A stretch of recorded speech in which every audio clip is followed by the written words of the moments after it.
Hey, welcome to the DB channel, and today I do have a security control deck profile for you guys, and this deck actually has been going very spicy, especially in the Japan meta, and you guys should be actually quite familiar with this deck because it's actually referred as McDonald deck in your English meta currently. Let's go through it. And we'll start off with the Digitama, which is actually just playing red Digitama. You can actually play anything here. But mainly you do want to play something useful. Sometimes the Digimon does help with the +1 KDP because you do play Gilmons in this deck because you'll be playing the Digimon package. But sometimes this little bird is better also, so actually it's up to preference, but mainly you're playing for the red Digitama. For the rookies, we're actually playing Lucemon. Well, Lucemon is not exactly a rookie, but it's a level 3 and it does works well with the Magnadramon, which will be playing the deck, and the ability to heal one is what makes security so strong because security control do relying on yourself to actually heal, out healing your opponent, and then your security will have effects such as sword defeats and sometimes even stronger options, so you basically make your opponent quit the game in a sense. So moving on to the next rookies, we do play Gilmon, which does synergize with the Digimon, which I'll be introducing later. And for the level 4s, we're actually playing the Security Blue Digimon, which does allow you to draw 2, and it's actually newly introduced in our Force Team deck. So this card is actually pretty nice, I would say. And also, the next very MVP card, is actually Zord Defeats. You don't play in Security Controls without Zord Defeat and Lucemon, and these two secrets does go hand in hand. And that may explain why they're actually very expensive, and it's quite crazy if you guys actually have ownership of these cards in the first place.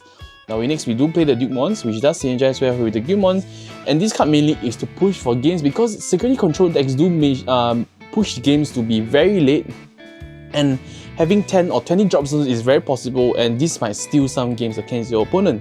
And next we do play Machine Dramon, mainly for the blocker and the de-evolve, because in security control your worst matchups are actually Omimon Zord, and Omimon Zord does require you to actually kill it off with 2 options, and Machine Dramon does allow you to just de-evolve it, allow you to push it to a level 5, and sometimes you just don't have the level 6 to follow up with, and that might caught them off guard. Next we do play the Magnadramon, the heal of the deck, the MVP heals. The heal 2 is coming clutch, and the ability to actually call a Lucemon from your hand is just too good to give up. And next, to wrap it off for the Digimons in the deck, which is basically playing Mana Angemon. Mana Angemons are on play's ability to actually just heal 1, so very nice turn 1 play, I would say. Now for the Tamers, we are actually playing 2 White Dual Tamers and 4 Izumis. Now, 2 White Dual Tamers mainly for the... It does synergize well with Zord Defeat, so it's actually very good, and it does give you more than 3 memories when opponent do have a level 6 Digimon or above, as you are actually able to gain 2 memory from that. And Easy Izumi mainly there for the top 3 search, top 3, and also the ability to play black options. Now black options in this deck actually mainly for the Diablo's Revenge, so it's actually very nice. Now the top 3 search from your, the top 3 look from your Izumi actually allows you to actually play around it. Basically you're actually able to play the heals. Your Magnadramon will be very nice, coming clutch, and sometimes you are actually able to make your opponent think, like mind games with them. So that's what Easy Izumi is there for, so it's very strong. And you don't play TKs. TKs is actually mainly for the yellow spells, and there's a lot of variant to this security control, so there's something to take note of. Now move on to the MVP, the big 3 red options: Gaia Force, Atomic Blaster, and Transcendent Sword.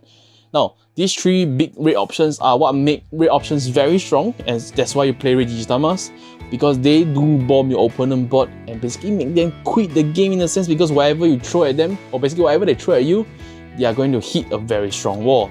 Now these 4 will be tech cards, red options as well: the Revolver Blitz, allowing you to play a Tamer from hand, so it's a very good tempo play. 2 Plasma Spark to kill off that Lord Nightmare and his Shoutmons, and sometimes even kill off the Omimon, because you can kill the Omimon, forcing them to throw off the level 6. Then you follow up with a Gaia Force or something like that, so it's a very nice follow up and it's very cheap, so why not?